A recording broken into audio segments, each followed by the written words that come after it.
Hello, friends. Let's talk about bicycles. When we think about bicycles in Nigeria today, we tend to take them for granted.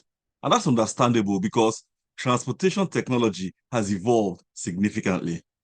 Comparatively, and for obvious reasons like speed and safety, cars, buses, motorcycles, and tricycles are more visible in the present. But once upon a time, bicycles were the predominant form of mechanical transportation in Nigeria. So let's take a look at some of its history. Between 1947 and 1951, the value of bicycles imported into Nigeria was over £5 million.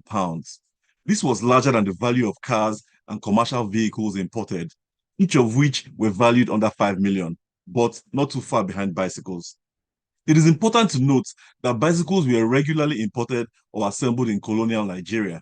For example, 35,000 bicycles were imported between 1930 and 1934. But this video describes things in the late colonial era.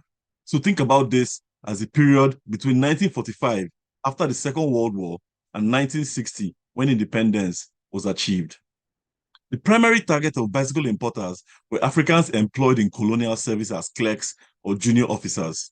This included policemen and servicemen. They used bicycles to commute to work, and some government offices paid a bicycle allowance for the purchase and maintenance of these devices.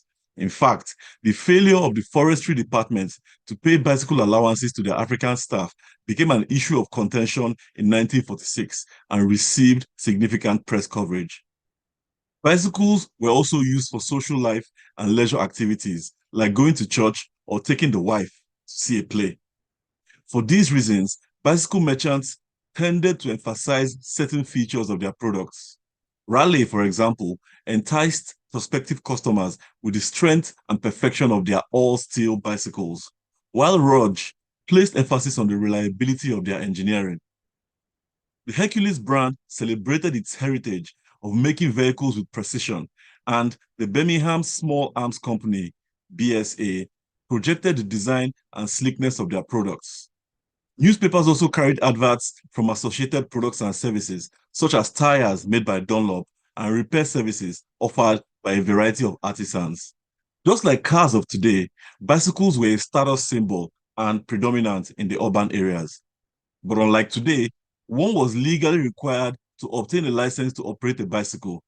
There were several reasons for this, including the need to ensure the safety of riders and pedestrians. For example, it was forbidden to carry more than one passenger on a bicycle. Another reason bicycles required a legal framework was to prevent theft. It was not uncommon to read about thieves stealing a parked bicycle or forcing a rider to give up their precious bike. In one interesting incident, teachers in Ekiti went on strike in March 1946 because a colleague's bike was stolen and they demanded its replacement. By the mid-1950s, annual colonial reports had stopped reporting bicycle imports specifically, but they continued to track motorized vehicles like motorcycles, tricycles, and cars. This did not mean bicycles were out of fashion because they continued to feature prominently in newspaper adverts, but the reports certainly suggest that officials no longer considered bicycles a principal import item. If you enjoyed watching this video, please give it a thumbs up and share. Also, hit the subscribe button to get notified when there is new content on the channel. Thanks for watching.